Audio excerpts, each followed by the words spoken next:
asalaamaaleykum mbokki internet yi safoo seetaan Alxam TV la télé du Nord tey nag ñu nekk ci premier numéro émission li ci biir nag saa suñ ko waxee mooy lépp ngi ci biir duñu bàyyi kenn ndax ku nekk ci li nga yëngu daan la fa fekk ànd ak yow ci li nga yëngu tey nag ma dem na fas yéene seeti sama mbokku taximaan yi ànd ci ak ñoom waxtaan ak ñoom tuuti kon nag ci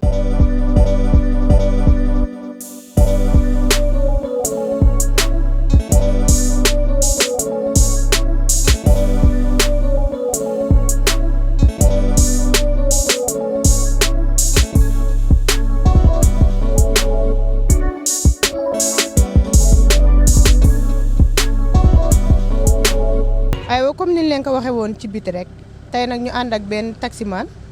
am na suñu benn mbokk taximaan bu nu war a waxtaanal ci biir li ci biir sëñ bi maa ngi lay nuyu. waaw ñu ngi lay fay soxna si. waaw sëñ bi ñu bëggoon xam tur bi ak sant bi. waaw man maa ngi tudd Issa Ba waaw. waa Issa léegi en tant que chauffeur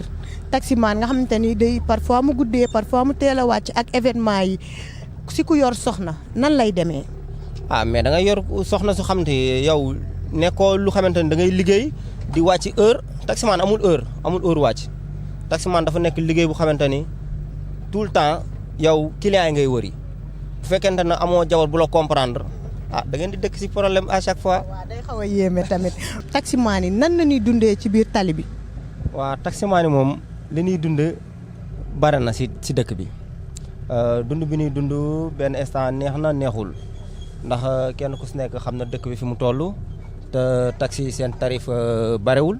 te aussi tamit suñu yoon bi baaxul waaw. kon tey jii nii lan ngeen di wax ci maire bi pour mu mën leen ci jàppale. waaw maire bi moom pour ñu jàppale ñu mooy que pour mu defar yoon bi bu baax ndax surtout Ndar fii dafa nekk ville bu xamante ne du ville bu rëy ville bu ndaw la lu war a mën a defaru lay doon te ñun taximaan yi amuñu lu dul tali bi waaw tey bu ñu nekkee nag di daw di jaayante di daw ci tali bi. te aussi tamit tali bi neexul à chaque fois lu si ëpp da ngay dem garage li ngay dem garage moo ëpp li ngay daw si biir dëkk bi ndax sa tali bi mu baaxulee lu si ëpp day yàq say organe te ñun amuñu lu dul métier oto te mënuñu bàyyi oto def leneen. waaw sëñ bi ñu dellu si waat ba tey di wax nan ngeen di dundee ak policiers yi arrêté bi yéegal wàcc bi jàppal daanu bi nan ngeen di dundee ak ñoom. waaw dëgg la ji nga liggéey bi ak bépp liggéey muy taximan di leneen. lépp loo si gis da ngay naxante rek tey policiers yi sonal nañu benn instant sonal nañu tey bu fekkente ni say lépp mët mën naa ni policier du am si yow yoon moo tax taximan na nga fexe ba yow di am comportement bu baax sa oto di nekk en bon état ngay bañ di am problème yenn comment dire pièces yu jeex yi di la dal di des si sa oto wala aussi tamit ngay am infraction yooyu daal boo ko moytoo moom yaag policiers yi du ngeen bare li ngeen di laale quoi. waaw Mame Ngor noo gisee émission li ci biir ñu ànd ci tey ak sa mbokk chauffeur yi ban contentement nga ci am ak lan nga ci gis. ñu ngi koy rafetlu de baay ñu ngi rafetlu bu baax a baax li ñu ci bëgg nii yaa nga xam ne yaa nga yàlla defal yàlla sàmm nag tali bii xam nga rek yaa nga gën a xam métti na métti boo xam ne si sañoon xam nga rek mu nekk tali bu neex tali bu nooy nepp waaw. yéen ak clients yi nan lay demee instant di nga yeb ku compliqué instant nga yeb ku neex deret affaire yi dafay metti wala parfois nga gis ku yor bagage yu bëri nan lay demee daal. waaw loolu dëgg la gis nga clients yi ñëpp yemuñu parfois nga yeb client bu baax nga yeb ko mën nga yeb yeneen client parfois nga yeb benn client te client yi téeméer na lay fay parfois nga yeb benn client bu compliqué mun la doo yeb keneen man kese nga yóbbu ba ma yegg après nga dangay xool leneen loo yeb. te àdduna bi lépp loo gis jàppalante la tey fekkee da nga yeb client bu compliqué mu wax la loolu parfois yaay dawal compréhension fekk si ko si li mu bëgg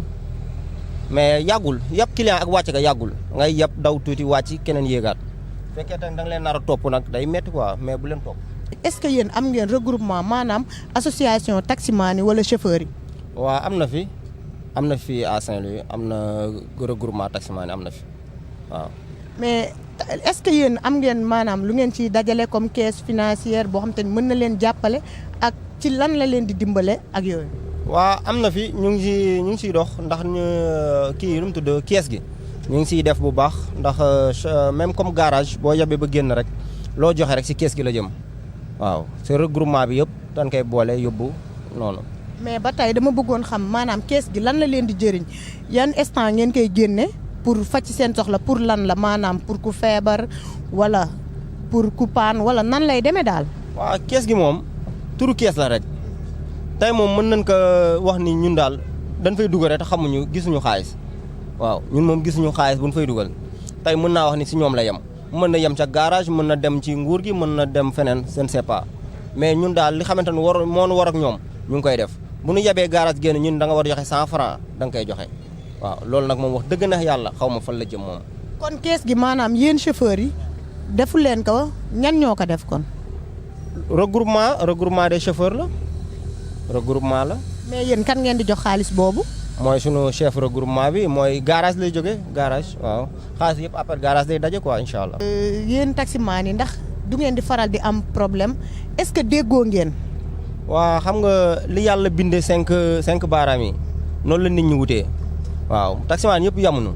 da ngay gis ku bañ lii kii nangu lii te yenn saa yi da ngay génn benn client arrêté na université laaj ngeen ko 2000 francs la mun la noonoo 1000 francs sa morom ñëw taxaw si gannaaw yeb ko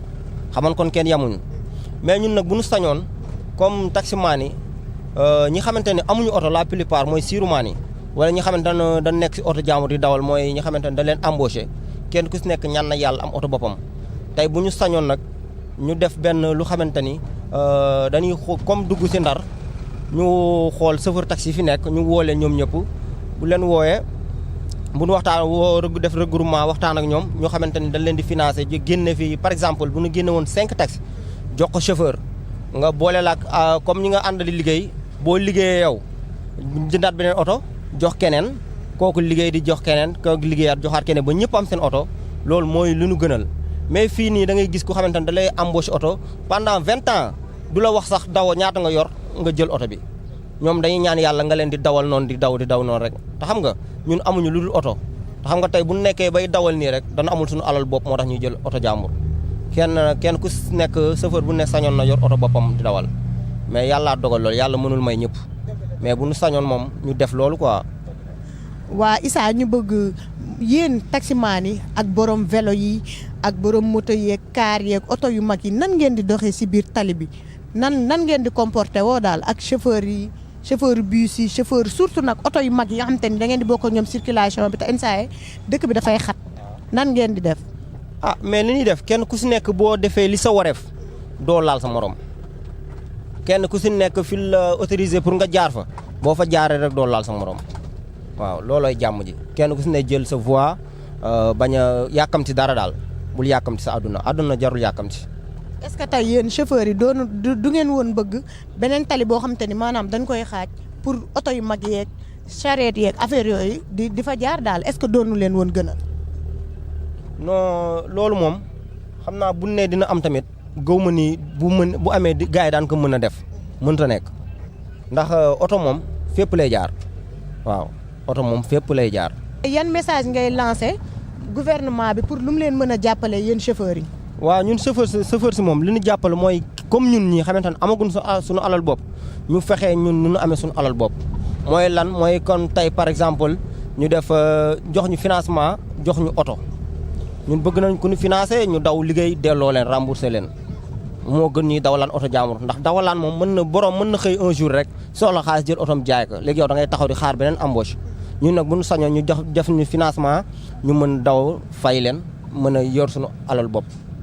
waaw ndax kenn ku si nekk day ñaan yàlla am alal boppam loolu daal laay ñaan te état tam bëgg naa mu def loolu incha allah. waaw Issa nag ñu bëggoon émission bi chaque fois bu ñu koy def bu ñuy waaj a tàggatoog yow dañu bëgg nga may ñu tuuti loo xamante ni mbokku internet yi ñuy seetaan safoo seetaan Alxam TV la télé du Nord lu ñu leen bégalee ñu bëgg rek nga defal ñu benn loo xamante ni dina leen reetaan loo ñu bégal ko di xaaraat beneen yoon. non man moom taximaan yi sama mbokku taximaan yi mën na ni woowee maay comédien taximaan yi waaw.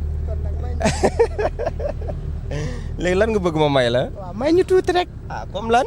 waaw léebal ñu sax. ah man léebal la. dafa am benn